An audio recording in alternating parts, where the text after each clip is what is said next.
दोस्तों आज का जो हमारा टॉपिक है वो ये है कि हमारा जो एग्ज़ाम पेपर है या टेस्ट पेपर है या हमारा किसी भी तरीके का कोई पेपर है जो हमारा एग्ज़ाम है वो हमारा छूट जाता है। तो आप में से बहुत सारे लोग कहते हैं कि मेरा जो एग्ज़ाम पेपर है या क्वेश्चन पेपर है वो छूट जाता है, तो मैं ऐसा क्या करूं कि वो छूटे ना और टाइम पे मैं अपना एग्ज़ाम पेपर पूरा कर पाऊँ। तो आज इस वीडियो में इसी पे बात करेंगे कि कैसे हम अपना एग्ज़ाम पेपर जो है वो टाइम रहते पूरा कर पाएँ।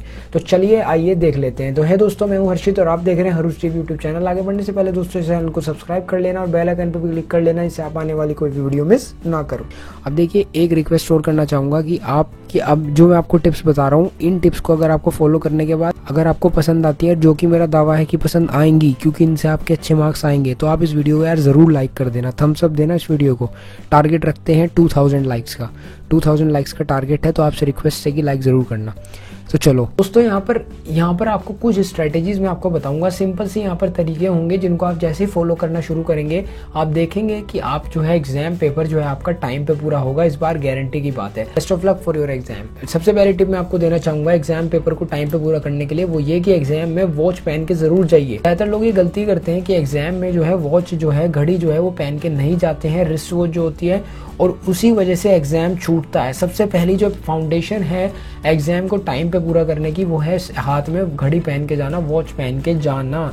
मैं भी पहले यहाँ पे एक गलती किया करता था, लेकिन जैसे जैसे मुझे चीज़ें समझ आई, मैंने कहीं पर कुछ चीज़ें देखी, सीखी, प्रैक्टिस करी, तो फाइनली मुझे समझ में आया कि वॉच बहुत ज़रूरी है। तो सिंपल सी चीज़ है, आप वॉच पहन के जाइए। अभी क्यों पहन के जाइए वो मैं आपको अभी आगे बताऊँगा। अब गाइस, मैं आप सभी से पूछना चाहता हूँ कि क्या आप कभी एग्जाम में वॉच पहन के जाते हैं या नहीं? नीचे कमेंट सेक्शन में एक बार लिख के ज़रूर बताइए। अब गाइस, मैं यहाँ पर एक बहुत बड़ा सिनेरियो लेके चलूंगा कि 4 सेक्शन का मान लीजिए आपका 3 घंटे का पेपर है, राइट गाइज। अब चाहे आप किसी भी यहाँ पर लेवल पे एग्जाम देते हो, कहीं भी हो, अपने अकॉर्डिंग उसको घटा बढ़ा लेना। मैंने एक 3 घंटे का पेपर ले रहा हूँ मैं, 4 सेक्शन जिसमें हमें पूरे करने हैं, राइट गाइज। तो इस हिसाब से मैं यहाँ पे लेके चल रहा हूँ। अगर आपके सेक्शन कम हो या टाइम कम हो या ज़्यादा हो तो वो आप अपने अकॉर्डिंग एडजस्ट कर लेना। मैं आपको समझाने के लिए एक एग्जाम्पल लेके चल रहा हूँ, क्योंकि बहुत सारे केसेस में ऐसा होता है कि 4 सेक्शन आते हैं और 3 घंटे में पूरा करना होता है, और उस केस में स्टूडेंट्स का जो पेपर है वो छूट जाता है। और मोस्टली यहाँ पर ये देखा गया है कि जो इंग्लिश का पेपर होता है यहाँ पे स्टूडेंट्स का, वो छूटता है, क्योंकि उसमें ये मैक्सिमम सिनेरियो होता है कि 4 सेक्शन है और 3 घंटे का पेपर है। तो मैं आपको बताऊंगा कि कैसे इसको क्रैक करें कि वो आपको टाइम पे पूरा हो, और ये स्ट्रेटेजीज मैंने इंप्लीमेंट करी है, इसलिए मुझे पता है कि टाइम पे पूरा होगा और टाइम बचेगा भी। तो मैं आपको बताता हूँ कैसे करना है। तो सबसे पहली चीज़ मैंने आपको बताई कि आपको जो है एग्जाम में वॉच लेके जानी है। वॉच बहुत ज़रूरी है टाइम पे पूरा करने के लिए। तो सिंपली आपको क्या करना है, लेट्स सपोज आप वॉच पहन के गए। अब सिंपली जैसे ही आपके पास पेपर आया तो आपके पास वहाँ पे 4 सेक्शन होंगे, राइट गाइस। तो अब बेसिकली आपको क्या करना है, आपके जो 4 सेक्शंस हैं उनको सिंपली आपको 4 सेक्शंस को अपने टाइम के हिसाब से डिवाइड कर लेना है। मैं सपोज करके चलता हूँ, मैं इंग्लिश के एग्जाम का एग्जाम्पल ले रहा हूँ कि पहले सेक्शन में मान लीजिए अनसीन पैसेज आता है, दूसरा सेक्शन मान लीजिए मैं मान रहा हूँ कि राइटिंग सेक्शन आता है, और तीसरा सेक्शन में मान लीजिए ग्रामर सेक्शन आता है, ये मान रहा हूँ, चौथा सेक्शन में मानता हूँ लिटरेचर। मैं फिर बार बार कह रहा हूँ कि मैं ये एक एग्जाम्पल लेके चल रहा हूँ, आप अपने अकॉर्डिंग इसको रिलेट करते जाना, राइट। तो यहाँ पर इस तरीके से हम मान रहे हैं। तो पहला सेक्शन जो हो गया हमारा अनसीन पैसेज, दूसरा हो गया हमारा राइटिंग सेक्शन, तीसरा हो गया ग्रामर सेक्शन, और चौथा हो गया लिटरेचर सेक्शन। तो अब मान लीजिए जैसे ही आपके पास पेपर आया, आपको सिंपली क्या करना है, आपको एक गोल बनाना है कि पहली 15 मिनट में मैं जो पहला सेक्शन है उसको सिर्फ पहली 15 मिनट दूंगा। जी हाँ दोस्तों, सिर्फ पहली 15 मिनट जो भी आपको एग्जाम में पेपर पढ़ने के लिए मिलती है, उन 15 मिनट में मैं कुछ नहीं देखूंगा, सीधा जो पहला सेक्शन है उसको पूरा कंप्लीट कर डालूंगा। वो कैसे करेंगे मैं अभी बता रहा हूँ।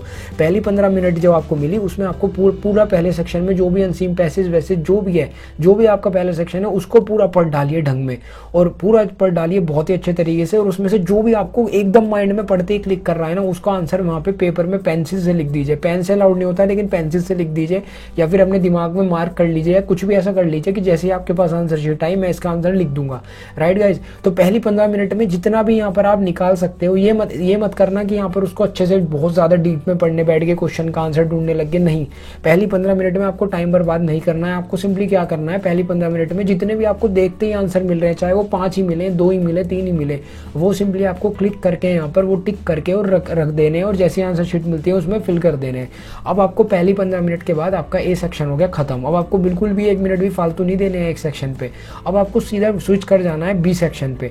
अब जो आपका आने वाला 45 मिनट बची है, आने वाली जो 45 मिनट्स बची हैं, वो आपको देनी है बी सेक्शन में। आपको 45 मिनट में किसी भी हालत में बी सेक्शन कंप्लीट कंप्लीट करना है, राइट गाइस। उसमें चाहे 3 क्वेश्चन हो, आपको वो बड़े बड़े 3 क्वेश्चन जो भी लेटर वेटर ये वो आर्टिकल लिखने के लिए आ रहा है वो सब आपको 45 मिनट्स में आपको करने हैं। अब ये कैसा होगा मैं आपको वीडियो के लास्ट में बताऊंगा, आप ऐसे ही करेंगे, लेकिन कैसे करेंगे वो मैं बताऊंगा।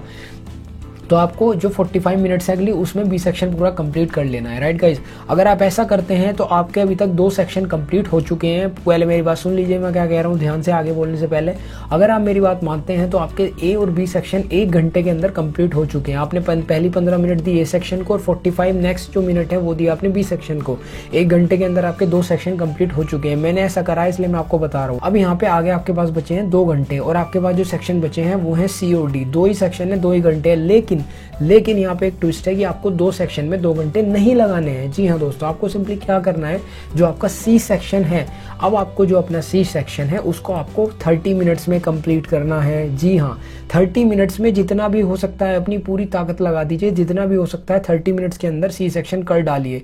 अगर उसमें कुछ रह जाता है बाई चांस सी सेक्शन में तो उसको अभी छोड़िए। अगर कुछ नहीं समझ में आ रहा, जल्दी से जो दिमाग में आ रहा है सी सेक्शन को आधे घंटे में कर डालिए। मैं मान के चलता हूँ आपने आधे घंटे में सी सेक्शन भी कर दिया, तो अब आपके टाइम जो हुआ वो हुआ 1.5 घंटा कंज्यूम और आपने ए बी सी तीनों सेक्शन कर दिए हैं। अब लेट सपोज आपके पास आगे जो टाइम बचता है डी सेक्शन के लिए वो आपके पास बचता है 1.5 घंटा। लेकिन अब आपको करना क्या है ये इंपॉर्टेंट है। अब आपको जो अगली 45 मिनट्स बची हैं, आगे जो अगली 45 मिनट है 1.5 घंटे में से, उसमें आपको सिंपली क्या करना है, उसमें आपको सिंपली करना है डी सेक्शन। जी हाँ दोस्तों, 45 मिनट्स के अंदर आपको जो डी सेक्शन है, जो लिटरेचर वाला सेक्शन है वो पूरा कर डालना है किसी भी तरह बहुत तेज स्पीड से लिखते हुए। अब मैं मान के चलता हूँ अगली जो नेक्स्ट 45 मिनट्स है तो उसमें आपने कर दिया डी सेक्शन कंप्लीट। तो अब तक आपने टोटल कितना टाइम कंज्यूम कर लिया, 2 घंटे 15 मिनट। भाई आपने पहले सेक्शन को दी 15 मिनट, दूसरे सेक्शन को दिया आपने 45 मिनट, तो आपके पास टाइम हो गया टोटल 1 घंटा। अब आपने जो आगे का यहाँ पे आधा घंटा है वो दिया सी सेक्शन को, तो आपका टोटल टाइम हो गया 1.5 घंटा। अब आपने जो नेक्स्ट 45 मिनट्स है वो दिया आपने डी सेक्शन को, तो आपका जो टाइम हो गया वो हो गया 2 घंटे 15 मिनट, यानी कि 2 hours 15 मिनट्स, राइट गाइस। तो अब आपके पास जो बची हैं 45 मिनट्स, इन 45 मिनट्स में आपको क्या करना है, सबसे पहली जो 15 मिनट है उसमें आपको दोबारा से जाना है ए सेक्शन पे। ए सेक्शन में थोड़ा सा दिमाग ज़्यादा लगाना है और जो यहाँ पर बचा हुआ रह गया था अनसीन पैसेज में क्वेश्चंस, उसमें थोड़ा सा दिमाग लगा के और जो बचे हुए क्वेश्चंस हैं वो आपको कर डालने हैं। लेकिन 15 मिनट से ज़्यादा आपको अनसीन पैसेज पर नहीं लगानी है। अगर आपका कोई 1% छूट भी गया है तो अभी रुक जाइए। अब जो आगे यहाँ पे आधा घंटा बचा है उसमें से बेसिकली आपको क्या करना है, उसमें अगली जो 15 मिनट है वो आपको देनी है ग्रामर सेक्शन के लिए। जो भी ग्रामर सेक्शन में आपका छूट गया था, रह गया था, उसको सिंपली आपको कर डालना है। और फाइनली लास्ट जो 15 मिनट बची है इसमें आपका पेपर पूरा हो चुका है। अब आपके पास टाइम है कि आप पूरे पेपर का एक बार आपने जो लिखा है उसका रिवीजन कर सकते हैं। और अगर आपके पास कोई छूट गया है तो यहाँ पर क्वेश्चन कोई नहीं आ रहा है तो उसमें दिमाग भी लगा के उसको भी पूरा कर सकते हैं। तो दोस्तों ये बेस्ट स्ट्रेटेजी है, मैं आपसे यकीन दिलाता हूँ आपको कि अगर आप इसको फॉलो करते हैं, तो बिल्कुल इसी तरह से आपको अपने आप को ढालना होगा कि आप इस तरह से यहाँ पे पेपर अटेम्प्ट कर पाएं तो आपके बहुत ही अच्छे मार्क्स आ सकेंगे और कभी आपका पेपर नहीं छूटेगा। यकीन मानना, जब से मैंने इसको फॉलो किया था और जब मैं आपकी एज में था, जब मैं छोटा था, तो मेरे बहुत ही बढ़िया मार्क्स आने शुरू हो गए थे। और अगर आपका इंग्लिश के एग्जाम छूटता है तो यकीन मानना अगर आपने फॉलो किया तो बिल्कुल भी आपका एग्जाम नहीं छूटेगा। अब यहाँ पे जो भी आपका एग्जाम हो इसके अकॉर्डिंग आप अपना मॉडिफिकेशन करें और सिंपली यहाँ पर इस स्ट्रेटेजी को इम्प्लीमेंट करें जिससे आपके अच्छे मार्क्स आ पाएंगे। अब मैं आपसे बताता हूँ अब यहाँ पे इंपॉर्टेंट है, लेकिन आपने अब हम में से बहुत सारे लोग कहेंगे कि आपने स्ट्रैटेजी तो बता दी, लेकिन इतने कम टाइम में हम कैसे कर पाएंगे, कितने कम टाइम में हम कैसे पूरा करेंगे। तो जब मैंने किया था यार, ये क्वेश्चन मेरे भी सामने था, तो इस केस में मैंने क्या किया था वो मैं आपको बताता हूँ। एग्जाम से 20-25 दिन पहले या फिर 15 दिन पहले या 10 दिन पहले, अभी जितना भी आपके पास टाइम बच रहा हो, आपको सिंपली क्या करना है, डेली इन 3 घंटे को अलग निकालना है या फिर डेली कुछ टाइम अपना अलग निकालना है।